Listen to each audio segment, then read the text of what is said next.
everyone, welcome back to my channel, or if you're just meeting me for the first time, hi, my name is Ebony and this channel is all about productivity, wellness and spirituality. Thank you so much for joining me today to talk about runestones. I hope that you find it helpful, and if you do, be sure to click the like button down below and consider subscribing if you haven't already. Last week I talked about using charms for divination, so this week I want to talk about another form of casting using runestones. If you'd like to know a little bit more about casting in general, check out last week's video where I talked more about it.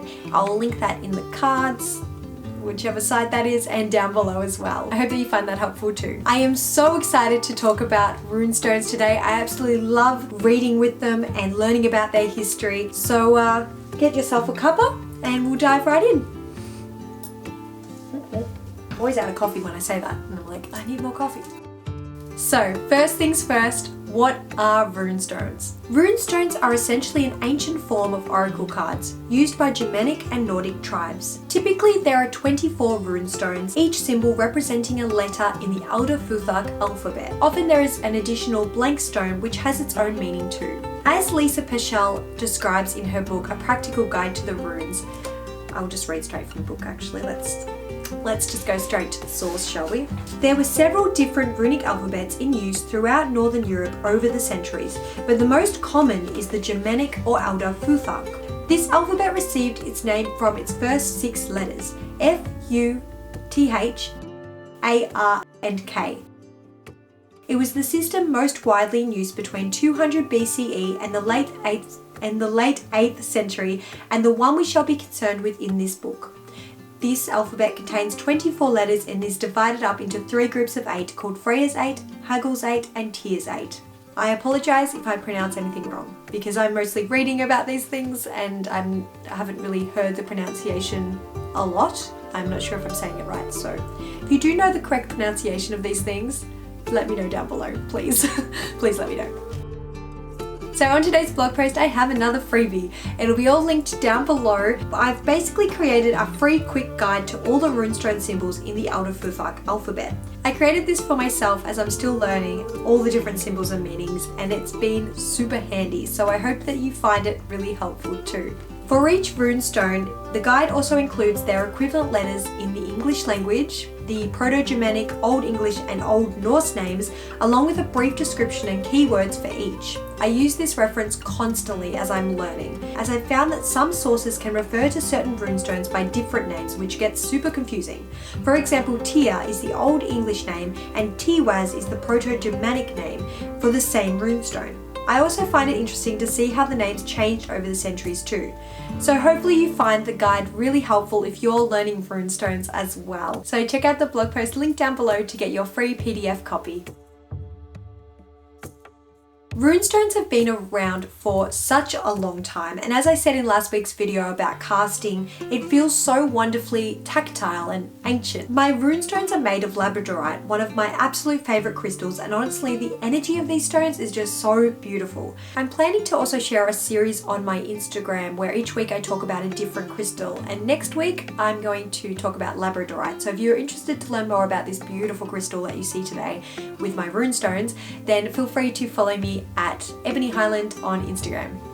Yeah. Of course, runestones are traditionally or often made from wood pieces, a tree branch that is cut into rounds and then the symbol is etched onto the surface. They can also be created out of clay, any kind of stone, or even glass pebbles that you can find at a cheap discount shop. You don't have to search for a ready-made set online or at a shop, and you certainly don't have to spend a fortune. You can simply make your own, and I'd love to make my own set one day too. But I admit I fell head over heels for this labradorite rune set that I found on a local Australian shop. I'll link that shop down below. I can't think of it off the top of my head right now. I should have checked, but I'll find what it is and I'll link it down below. I also know that if you're currently in lockdown like I am in Victoria, Australia, that it might be difficult to source a tree branch, especially if you're living in the city. If you still want to get crafty and make your own, you could order some clay online or at your local craft shop. so that's an option as well. If you're interested in crystal runestones and you're unsure which one to choose, try looking at what your birth crystal is, or just go with what you feel the most drawn to. Don't overthink it too much. I'm sure there's always going to be a favorite crystal that's going to stand out for you. But most importantly, make sure that you are sourcing any crystals ethically. Let me know if you need help sourcing crystals, because I've got a few go-to places now that are definitely ethically sourced. So send me a message on Instagram or comment down below if you're curious about that. And I can also make a whole video on ethically sourcing crystals if you're interested to know more about that as well. But anyway, that was a slight tangent. Once you have your runestones, of course, you'll want to know how to use them. In my experience so far, I've found that there are 3 main ways to cast and read runestones. One at a time, scattered all at once, or following a layout of some kind. Firstly though, it's worth noting that when you're using runestones, or really any divination of any kind, make sure your question is specific, clear, and proactive. For example, if you want a better job, don't ask when will I get a better job? Instead ask how can I get a better job? When you're using any divination method, you will get the best results when you ask for practical advice that can help you to improve your life. That being said, here are 3 suggestions to read runestones. 1 step or stone at a time. As I'm learning the runestones, my go-to is often just drawing a single runestone from the bag. I simply ask for general guidance. What do I need to know right now? Once I draw the runestone, I spend a moment really thinking about and connecting with that specific runestone and how it might relate to my life at the moment. I check my quick reference notes and then look it up in a practical guide to the runes for more information. I do highly recommend this book if you're interested in learning more about runestones. I'll link it down below too. I find this a really helpful practice that doesn't overwhelm me. Instead, it allows me to focus on learning 1 runestone at a time. All at once. More traditionally, the runestones would be cast or scattered on a white cloth. How the runestones are displayed is an important element to reading them, and how each runestone is interpreted depends on the others around it. While still learning, of course, casting all 24 stones takes me ages to read, and it's so much information. Or 25 stones if you include the blank stone too. So if I feel like casting my runestones, I typically take small handfuls at a time and scatter them. This way I still incorporate the wonderful energy of casting the runestones without using all the stones at once. It enables me to practice the connections between each of the stones and how they scatter together too. I highly recommend trying this method for yourself because it feels the most natural in terms of using runestones. Just make sure that you take your time with it and you'll get so much out of it.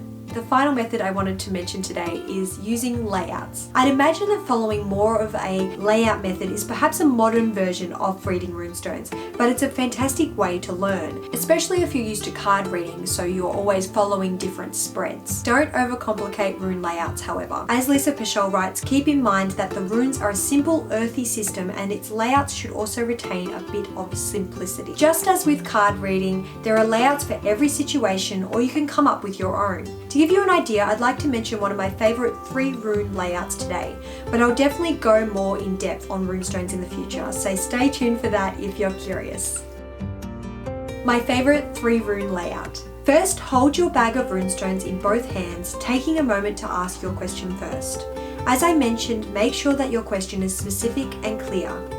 If you like, you can ask for guidance from any deities you believe in, or call on the Norns, Odin and Freya to aid you.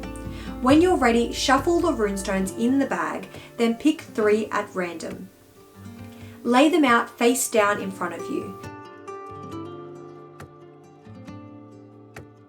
Then turn them one at a time as if turning the page of a book, so if any are reversed, you aren't flipping them the right side up. Rune number 1. The first rune on the left indicates the problem. Rune number 2. The center rune suggests what actions you should take regarding the problem. Rune number 3, the final rune, tells you what is likely to happen, but only if you follow the advice of the second runestone. Start with the first runestone to really understand what the problem may be. Then move to the second rune to understand what actions you may need to take. How does the second rune relate to the first? And what is the second rune telling you to do about the problem at hand? Finally, look to the third runestone for the possible outcome, but know that there is no guarantee. The outcome presented to you by the third rune is not set in stone, pun intended, but is likely to happen if you follow the advice of the second rune in the layout. If you follow the second runestone's guidance, the result will be what the third rune indicates. Hopefully the following example from a practical guide to the runes helps you to understand how this 3-rune method can be interpreted. Suppose you had Othel reversed in the first position. Your second rune was Fehu upright and the final rune was Ing, which indicates a fortunate outcome. The way these 3 runes would be read is this.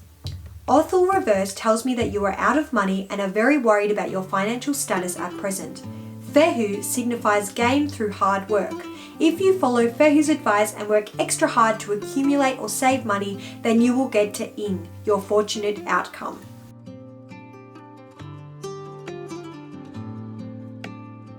However, if you continue to merely mope about and do not take the advice of Fehu, then no matter how long you may wait, you will not have a fortunate outcome. In this case, you could not accuse the runes of playing you false. Through your own inaction, you have evaded your good fortune and you have no one to blame but yourself. This example is yet another affirmation that the runecast is an oracle to help you help yourself, rather than an absolute indicator of unchangeable future events. Do let me know if you try this layout for yourself. I find it a super helpful method when I have a problem on my mind or issue that I'm thinking about. Sometimes the first runestone will even give me more information on the problem itself that I haven't even thought about yet. Just as with any divination method, the runestones seem to tell me what I need to hear, whether I like it or not. There is really so much more to runestones, especially in how they relate to one another, that I could make an endless number of videos on the subject and barely scratch the surface. I could talk for days about the history, the different meanings, and the magical correspondences too, and the uses in manifestation. That's a whole other thing too. As I mentioned, I would also like to try my hand at making runestones from scratch using clay or a branch from a tree. Perhaps I could have a go at that and video it as well. It could be a fun video too, so let me know if you'd like to see that. Maybe you could make your own along with me, which would be fun. Also, like all forms of divination, the topic of casting itself is huge. There are almost as many varieties of casting as there are card decks. Molly the dog is just stretching. There are almost as many varieties of casting as there are card decks, especially given how you can create your own unique form of casting using whatever charms, sticks, stones, etc. that you have easy access to already. At the end of the day, divination always comes down to attributing meaning to objects, symbols, animals, and all manner of things. Divination has played such a prominent role in history as something that we have done for centuries. I believe that divination is living on and gaining in popularity because sometimes we just need a little guidance to direct our busy modern minds. These tools, from tarot to runestones and everything in between, allow us to return to our intuition, our subconscious, the center of our being that is buried by distractions, worries, and the ego. To reference this guidebook on runestones once more, when calling on runestones for guidance, the first thing you must remember is that you are consulting an oracle. You are not having your fortune told. The oracle is not an absolute. It gives you the information and allows you to decide what to make of it. The answers to be found in the runes are the ones to be found in yourself. Seek them and listen with your inner ear. In my opinion, runestones can be difficult to read, but with time and patience, I hope that I can learn as much as I can about this beautiful ancient oracle. I'd love to know your experiences with runestones or any form of casting. So let me know, have you tried casting runestones yourself before, or would you be interested in trying them for yourself? Be sure to comment your experience down below. I'd love to hear from you.